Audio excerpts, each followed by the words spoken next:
Não, se a A gente gente fizer vai viajar segunda-feira pra uma final de Champions. Isso é muito grande, cara. Mas se a gente Isso fizer é a muito... reflexão assim, por exemplo, o SBT transmite e nós transmitimos, né? Via TNT Sports e HBO Max. Então são duas equipes transmitindo pro Brasil.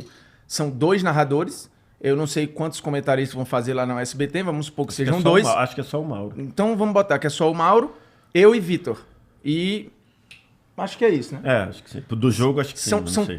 São 5 vozes levando o jogo pro Brasil. Se a gente aumentar aí que vai ter mais alguém lá ou aqui, vamos botar que sejam 6 vozes. 10 no total, beleza.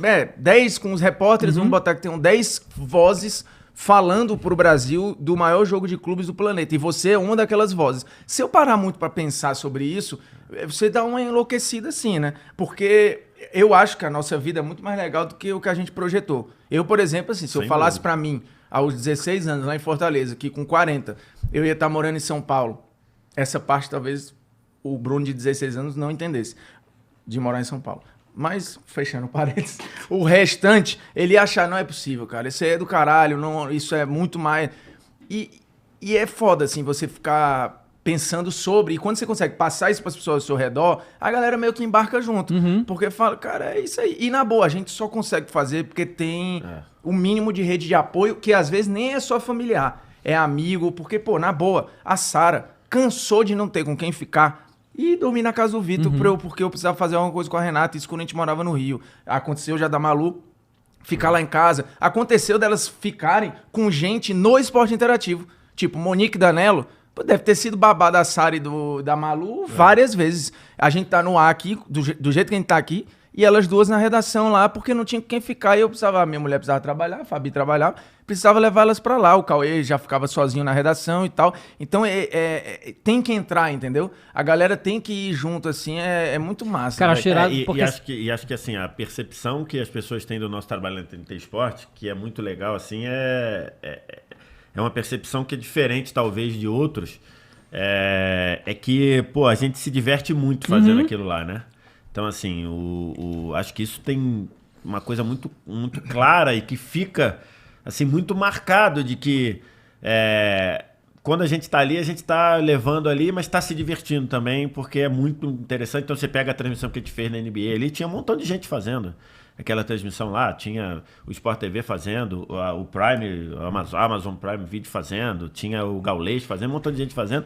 E, cara, e as pessoas viralizaram a nossa ali porque era uma pegada ali de uma coisa muito, muito genuína, né? Então isso e que talvez o dia que se a gente perder isso, talvez seja o dia que vai acabar o projeto. Mas isso é uma coisa que é interessante, que assim, e é uma coisa que a gente tem aqui também no Flow. É que, cara, todo mundo, não só quem tá na frente das câmeras aqui apresentando as coisas, mas todo mundo, cara, tem que estar com muito tesão fazendo a parada. E isso a gente sabe que não é um emprego normal, sabe? Teve muita gente que já deixou de trabalhar aqui justamente por causa disso. Quer dizer, a gente não via a pessoa com tesão de fazer aquilo ali, era só um trabalho, né? Então, no esporte interativo é interessante justamente isso, porque agora tem TNT, né?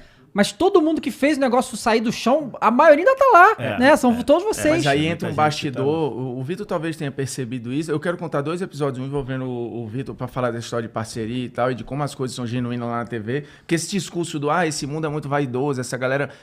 Pode até ser, eu não conheço esse lado. Juro pra você, o Vitor que trabalhou no Lance, lá em outros lugares antes, pode até conhecer. Eu não conheço esse lado. Só acrescentando, toda vez que, assim, e isso faz parte, né?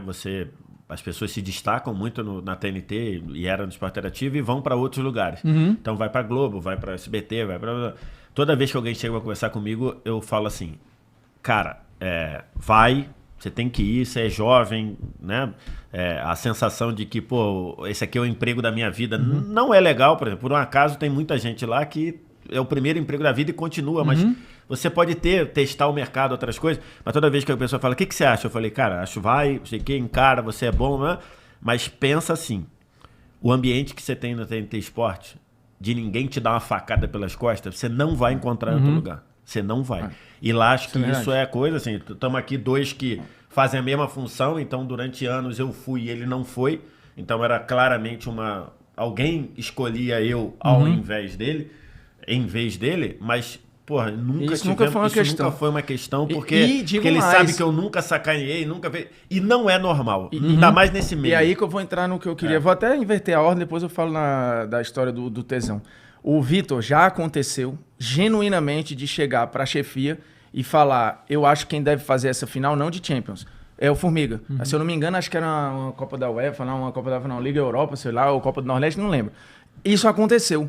Qual é o lugar que isso vai acontecer? Não, o cara nunca. que tem o lugar, porque existe uma hierarquia que é clara e evidente. Primeiro que nunca deu brecha, segundo que tá lá desde a fundação, terceiro que é bom pra caralho e é isso aí. E quarto porque a chefia entende assim. E é tudo bem, eu não tenho zero incômodo com isso. Se eu não fosse esse ano e fosse outra pessoa, tá justo. Eu ia pegar os 10 dias que eu tenho de férias depois, ia pra Caraíva, ia pro Lençol Maranhense, ia fazer porra nenhuma. Por acaso eu vou ficar lá.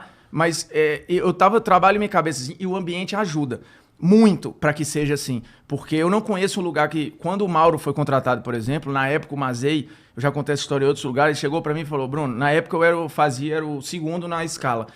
E aí ele falou, ó, o Mauro tá chegando aí e tal, então você já sabe. Tipo assim, ele queria me explicar que com a chegada do Mauro eu ia descer um degrau. O Mauro Betti. O Mauro Betti. Eu falei, cara, porra, em que mundo tu vive que tu precisa me explicar isso pra um cara que tem 35 anos de jornalismo na minha frente, que deve ser muito mais caro que eu, que é muito melhor do que eu, que, porra, é uma grife e a época eu não tinha...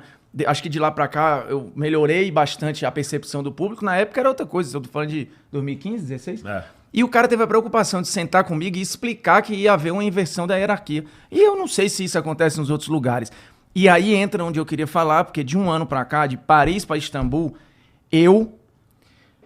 pessoalmente, talvez tenha deixado o meu tesão cair. Por N razões, por muita demanda, por muitas coisas para fazer ao mesmo tempo, por cansaço, a falta da praia. Isso aí a galera sabe, assim, a minha mudança para cá não foi fácil, então isso às vezes respinga no meu trabalho. Eu não estive no meu melhor nesse ano. Pandemia. E a parte da chefia percebeu isso e me chamou para me dar um feedback e falar, cara... E eu tinha renovado o contrato e tal. E os caras estavam sentindo que, tipo assim, porra, o que a gente tá te dando aqui não tá vindo de volta. Tipo assim, eu esperava outra coisa. E eu precisei ouvir aquilo e não era um feedback só dele. Tinha outras pessoas, produtores, percebendo ao ponto de achar assim, cara, porra, a impressão que dá é que o Formiga não quer estar aqui. Aí eu até gravei, e não é querer estar aqui porque eu queria estar em outro lugar e ser contratado por outro lugar. Eu não queria estar fazendo aquilo. É como se eu tivesse chegado num pouco de estafa. E aí, quando você olha pro Vitor, por exemplo, que tá sempre com tesão lá no alto, é igual você jogar com o Cristiano, com o Messi, os caras não faltarem treino e estarem dando a vida, e tu fala, meu irmão, eu não tenho o direito de não ter tesão. Esse lugar aqui é raro pra caralho, tem milhões de pessoas que queriam estar no meu lugar, eu não tenho o direito de não querer pra caralho estar aqui. E quando a chefia me chamou pra conversar, eu falei, pô, não vou pra Istambul, e tá bom, eu acho, e eu, na boa, quando ele conversou comigo, eu falei, se eu não for, é justo. Se eu não for, é justo. Outra pessoa, e isso tem meses essa conversa. E de lá pra cá eu falei, cara, eu tenho que cair na real, não só por mim, é por respeito ao Vitor, ao Mauro, ao Predson na época, ao Ricardinho, aos outros que estão ali, que quer queira, quer não, concorrem ou debatem comigo, e os caras estão dando a vida e eu ali, às vezes, queria estar jogando beach tennis, queria estar surfando, queria estar não sei o quê. Foi foda esse ano nesse aspecto. Então, quando houve a conversa de que eu ia, eu falei, cara, é foda, porque, tipo assim, não era pra eu ir, entendeu? Não era justo. Podia ir outra pessoa, mas os caras bancaram. E aí foi foda, assim. Eu chorei no ano passado por surpresa e dessa vez de novo. Porque eu precisei me resgatar, entendeu? Assim, eu precisei ir lá no fundo e falar, cara, fala pro Bruno de 16 anos, velho, que tu não tá valorizando o lugar que tu tá. E aí, assim, hoje a minha relação com São Paulo também melhorou, mas foi massa, assim, foi foda. Fazer com o Vitor é do caralho. Não, muito,